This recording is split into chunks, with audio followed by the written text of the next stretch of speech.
Hi, I'm Dr. Rudy Cashman. Welcome to our wellness show. As you know, we have a couple of shows of this every week, and I hope you're one of our followers because we certainly will make you well. Today is the most interesting show we're going to have on health apps, and I have with you a wonderful team from Trine University up north, for which I have a very nice relationship because they love this subject. And I'm going to have them introduce themselves as we go around the table. And by the time we get done with this show, you will know how to track your health statistics and good websites and how to use them. And with that, Allison, you're first at bat. Well, I'm Allison Brochek. I'm a senior at Trine University majoring in exercise science. And in this past year, I've found a really big passion for nutrition and wellness and everything like that. Recently turned vegetarian, and it's been great for me so far. And I'm excited to teach all of you guys about what I've been working with. And I'm Kathy Swick. I'm chair of the exercise science department. I've worked with health technology for the past 3 years. The one platform that really encouraged me to kind of grow with this was through a MOOC, which is a massive online course that, again, focused on e-technology. I'm Allison Everett. I'm a senior exercise science pre-physical therapy major. I've kind of found my passion for like history and literature, and as that relates to exercise, I also have a passion for just exercise components in general. And I'm Susan Anspaugh. I'm faculty also. I head up the Capstone, which is the research program, and teach a number of health and wellness classes.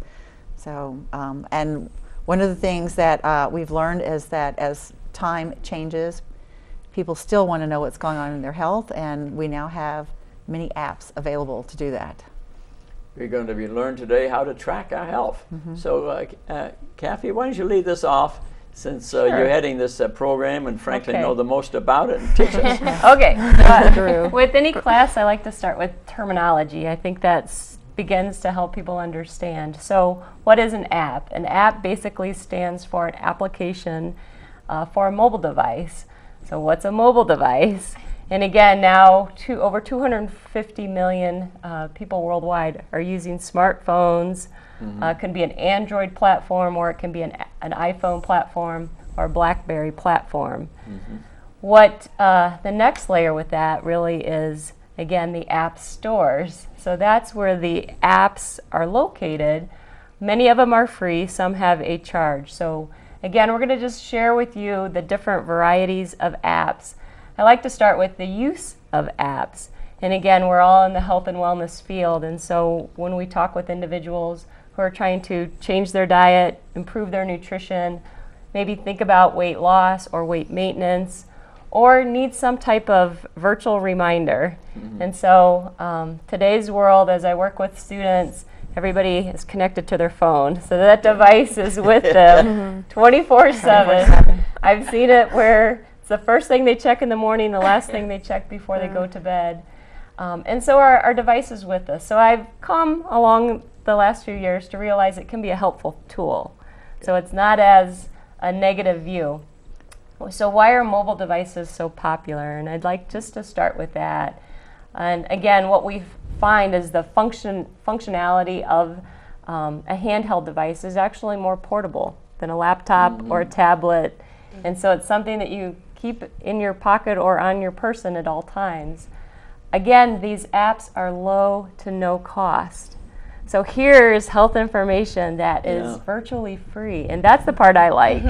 You know, I like to keep up with technology, but I like things that are either simple or easy to use and readily available.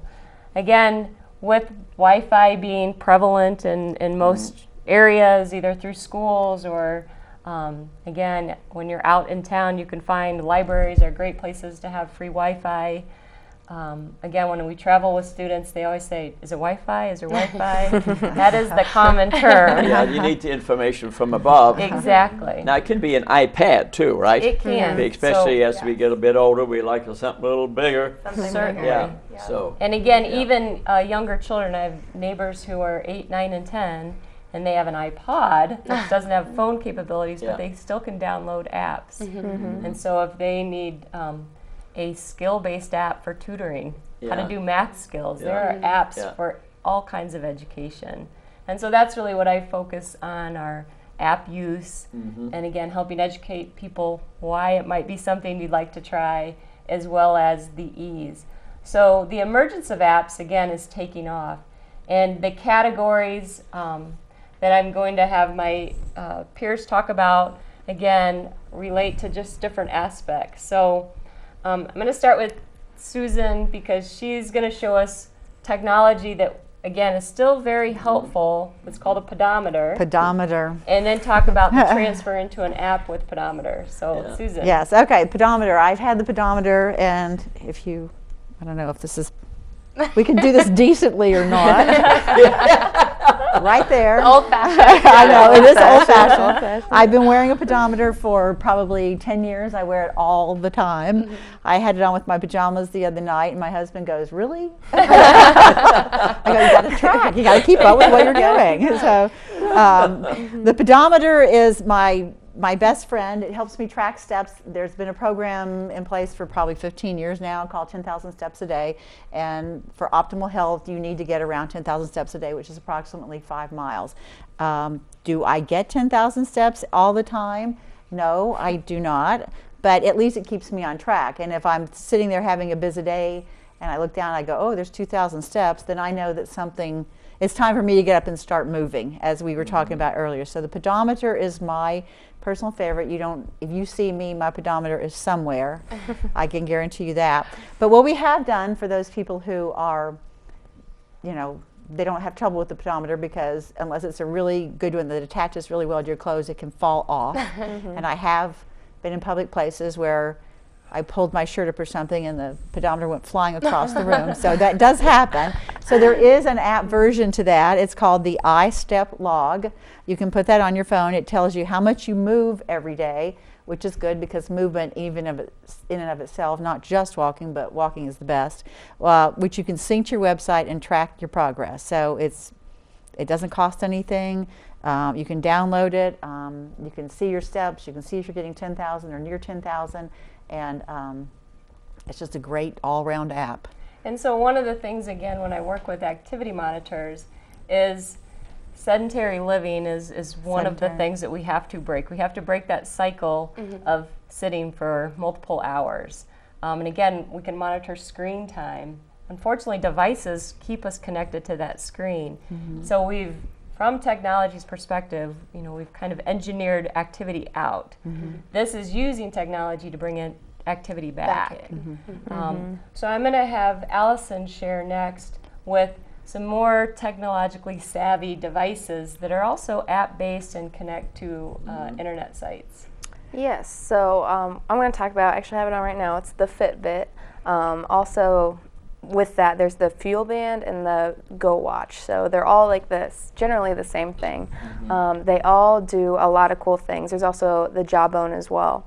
And they're kind of a step up from a pedometer, because they do everything that the pedometer does. They do the steps, but they also do what is called active minutes. And so they see when you're moving, when you're getting your heart rate up, because some of them also track your heart rate. And so they tell you how active you are today. So ideally, we want those 30 minutes of getting our heart rate up of that more intense activity every day. And so it'll track how active you are. And sometimes you don't realize it. It might just be going up 3 flights of stairs. That'll get you active for a minute. So it really keeps you on track with that. And these are neat too, because a lot of them track your sleep. And that's a really interesting component, because that's completely related to nutrition and also exercise as well. I mean, sleep is very important for that. And some of them even will wake you up at a certain time in your sleep cycle, so you'll be more awake for the day. So those are very interesting. And they also track your movement at night, see how well you're sleeping. And on top of that, they also have a nutrition component. So they have different spots in the app where you can go in and either scan the food item or enter the food item, and it'll tell you how many calories that is. So it really keeps you on track of how many calories you are eating, how many you're exercising, how many you're burning. And they're on 24/7. Like, I never take this off. You take it in the shower, you take it at bed, you always have them on.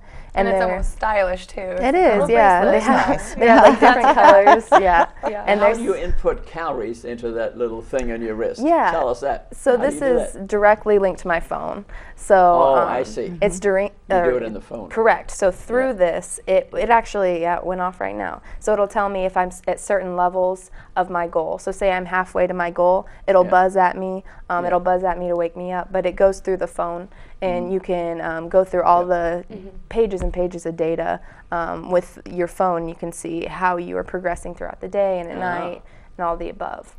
And so that's the information, again, that the device is kind of the internal monitor. It's on you all the time. The software or the website links in where you should be, maybe based on your age, your gender, your current activity level, and help with goal setting. And to me, that's the education part, that we need something that's that day-to-day reminder, but the information can be stored, again, on the website, but it connects and gives you those reminders. So it's a really helpful tool. Again, I've found even with, the younger generations, they like it. It's more of a game. So it doesn't seem like, oh, I have to track my steps. Susan and I worked with a program a couple of years ago at the YMCA in Steuben County. And what was interesting is it was with 10 to 13-year-olds. How about that? And so the 10-year-olds, they were able to use an exercise bike called the Espresso bike that connected wirelessly to an internet site and would store each of the rides on the bicycle. How about that? And what it did is motivated a 10-year-old to go further and longer and to race It's just the great. other I mean, I was kids. just thinking we finally found something that'll motivate some people. So I'm optimistic. I think it's, again, it's using technology or helping students and kids. We look at how much screen time they get with playing video games, and that worries me because of long-term health. It encourages sedentary living. So if we can connect it to a device or, again, an exercise bike that's tracking for them, it encourages activity. And again, we know that exercise is the key component to preventing chronic health conditions. Yeah, remember I said it's sitting for 3 hours. They've proven now it's like smoking a pack and a half of cigarettes. They've proven it. Wow. So how important this is. Right, and again, I look at the youth age group as well as college students. They're not as active as college students were 20 years ago. So any device that I can get them to monitor and track, raise their level of awareness, I think is so important. And again, I've seen in my generation's time, I use technology more and more and more. But it is at, what is the sacrifice movement activity? And so one other one I want Allison to share is a mapping program. Again, kind of goes in the same position. Yeah, and that's called either Map My Run or Map My Ride. That's a different app that is free as well. They actually do the same thing like through the Fitbit. And what it does is it hooks up with your phone and the map system in your phone, and it actually tracks where you go, and it outlines where you've been, where you went running or riding or walking, and it tells you your mileage. You can like sync music with it, so you can start and stop. Like when you stop running, it'll stop the music. More motivation. More motivation. Yeah, which is perfect. Yeah, that's great. And you can actually sync it. Like if Allie had a Fitbit or the same app, we could sync our apps together, and we could like track how much I ran versus how she ran. Which builds support. Yeah, and the accountability as well. And there's different programs where you can actually like go against each other in different challenges. So it makes it more fun again. And then another one called Foodjucate. This is more towards specific nutrition. So this is for logging all your food and everything. But what's unique about this one is it has an allergy component, and it actually has, I think you have to purchase that specific allergy. But me, for example, I have a very serious tree nut allergy, and you'd be surprised by how many things have tree nuts in them, or how many things were processed with tree nuts that I don't know about, or I have to read the fine print, or I have to go through this. But it will tell you, it'll give you a list of all the things you can and can't have. So that's a neat app specifically for nutrition and the food component, especially as it relates to different allergies and different problems you might have with those areas. That would even be for gluten, for Correct. example, which would be a common thing. Yeah. And again, I look at, they provide a social network as well with that information, with people with allergies are able to go to a common site. And so it's just increasing the help that's out there as we try to navigate our food sources and information and products. Again, when you go into a grocery store, it's overwhelming how many different products are available and on the shelf. Or even with exercise, you might hire a personal trainer, and then you want to try every piece of equipment or every new class that's out there. But you have to weigh pros and cons, what is best for you where you are currently to make that improvement. So again, I think that's where this technology kind of intersects with our virtual world today and where we are. So Allison's I want her to kind of start with, again, she is in the middle of a research project, but she used blogging, and so maybe that's a new technology or something that you haven't heard about. So I'm going to have her share that concept and how that's something technologically friendly that helps people with healthy lifestyles. Awesome. Well, basically a little background is that I have been overweight, like I've said before, and I just really wanted to get in shape and start losing weight and feel healthier, which was the biggest thing. And I feel like a lot of us can relate to, where do I start? How do I have the support? How do I stay motivated? That was the biggest thing for me, is that I've been trying forever and ever to keep this weight off, but it would keep coming back and I would kind of relapse on everything. So this time I was really serious about everything, so I actually started a blog for people to read and to be out in public. I even put my weight loss on Facebook. This was a way of almost holding me accountable. Before, when I tried to lose weight, if no one knew that I failed. Right? So, which is so true. But now I'll update people. I've lost the 50 pounds so far. I put it on Facebook, and people can comment, good job, and giving that support that we all need every now and then. So with the blog, I could talk about the food I'm eating. I could talk about what I ate that day. I could talk about, sometimes I talk about how I'm scared of the weekends, because weekends there's more food opportunities or you go out more. So it almost made it relatable for people that may be going through the same thing and happen to stumble upon my blog or anything like that, where we are going through the same thing, and this is how I'm dealing with it and everything.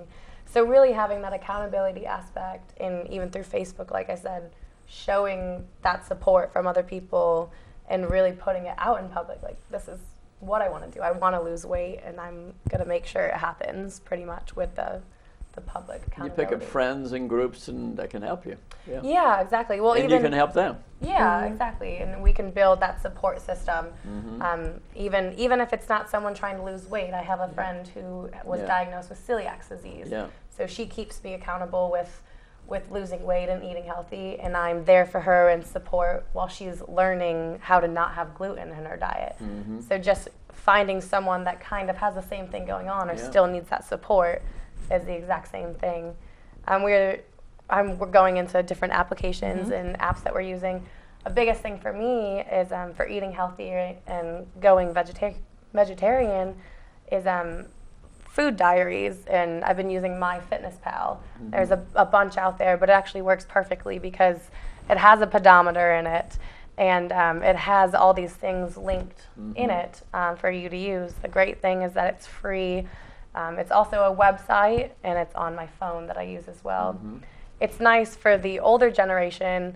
It may seem hard or anything like that, but it really gets easy, and it's nice to just got to use it. Yeah, exactly. You have to use it, and you explore all these new things, and it's actually, technology becomes fun for once when it's a lot simpler than people think. Sometimes it's sometimes even if it's a hindrance, it becomes fun, and we're able to use it and everything.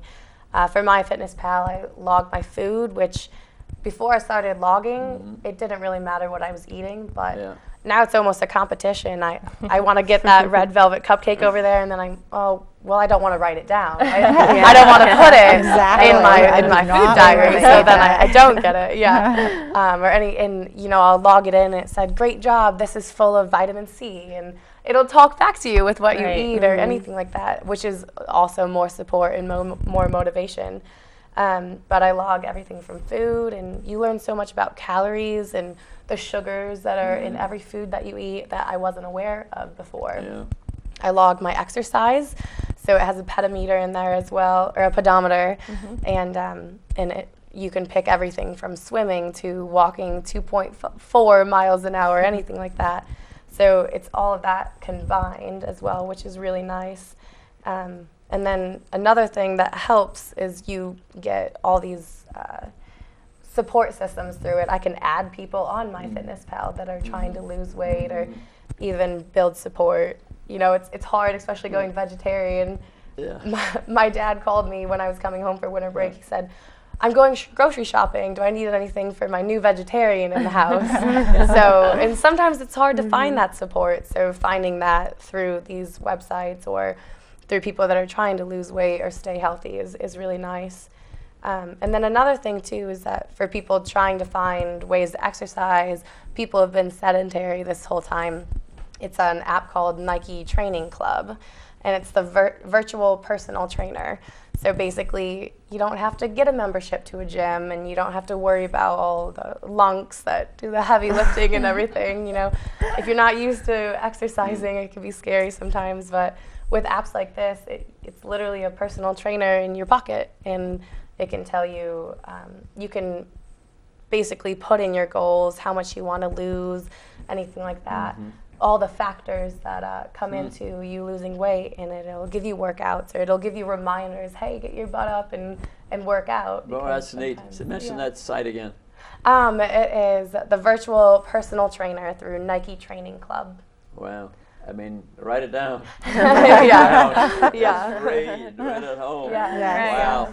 So, Dr. Cashman, you had mentioned, again, interest with yoga and meditation and things like that. So I've picked 3 apps that I think you might have an interest in. Yeah, I do. I've actually used these at home. Like, let's start with meditation, for example. I've taken a certain part of the home, you know, where reserved for meditation, that the wife can use, you know, that I can use. And it quiets the mind. You know, we have stresses. I notice my blood pressure seems to be normal, considering I exercise in a reasonable way to begin with.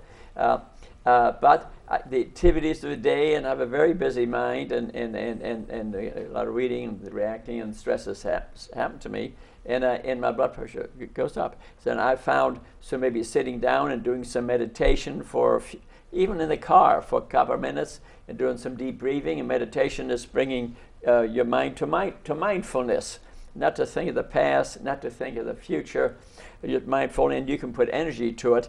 And that's called a mantra, where you can repeat certain words to quiet your mind. It could be God, God, God, love, love, love. Pick a word that quiets your mind down, and do some, relax the abdomen, and let your breath carry your belly out, where the diaphragm really drops down. Do deep breathing. That's meditation. And you can use certain repetitive words, and you can go on an app here, and they'll teach you how to do it. Many different ways of doing it. You have cancer, for example. Meditation has value. Exercise, just for everyday activity. It's not necessarily even, I wouldn't even consider it religion. It's just to quiet your mind. So I highly recommend it. Put it into your life a bit. And then Tai Chi is another form of kind of quieting your mind, but you're getting some exercise. Tai Chi is about circles, and I actually do it when I'm walking in the morning. I'm the wellness guy now, so I'm not doing neurosurgery, so I take a half hour in the morning and I walk. And lately, I'm doing Tai Chi activities. It's about the steps and circles and keeping the energy, the bad energy from coming to you, and gathering the good energy. It's about circular movements. You can, and to get this app, I think it's a good idea. Sometimes it can be $1 or $2 cost involved, no big deal. And I think to get in the habit of doing it, and you can do it anywhere. You can do it in the bedroom. That's just how I do it, walking. And I do also do some yoga activities, which are a little more physical. The Sun series in yoga, you can just get it up on the internet, and you can subscribe to it in an app site, and they will teach you how to do it. And that brings some strength to you, and it stretches you. Depends how rigorous that you do it, but it doesn't take, you're not lifting 200 pounds here. You know what I mean? So it's stretching, physically strengthening, and it affects the mind. I mean, and if you're really doing yoga, you're concentrated on your movement, so it quiets your mind. Yoga done properly is meditation. It's meditation. So you're doing both at once. So and of course, many different ways of doing it, and these websites are just great that you can get an app for it, and I highly recommend that. So Sue, why don't you summarize this for us a little bit, and Kathy. So again, hopefully today we were able to provide you with how to use health apps, or what the use of the health apps, from diet to nutrition to meditation, exercise tracking, all of those things. This just provides a environment that maybe your current environment doesn't have. So you go to the virtual environment and you're able to keep these on your phone, your iPad, your personal technology device. And so they travel with you wherever you go. So I really like the convenience of that, the flexibility of use, the low cost. Again, all it is a simple search. You can go online, and the apps store, again, a lot of them are free. So that's one of the pluses.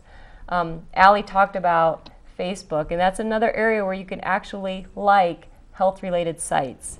And so the Dr. Furman that you've mentioned often, Dr. Hyman is another wellness and integrative. I noticed when I was with you at Trine, I've got all kinds. You were getting things coming up on your iPhone. It was a message from Dr. Hyman and Dr. Furman, and that impressed me so much. That's why you're here, Kathy. So because you were telling me, you listen. I of do. course you're a teacher. And so for me, again, and I teach this content, but it gives me that daily reminder. And I think I told you it's probably 10 different reminders throughout the day. And it just helps keep me on track. So I wanted, hopefully we're able to share with a lot of different perspectives on how to use health technology. And again, we thank you for inviting us here today. Oh, thanks for coming. This is just great. And we could really take advantage of in children to get them healthy if we get them tied to something good about technology and tie them to it. To look at themselves in the mirror. Oh, I'm not healthy, or I am healthy. And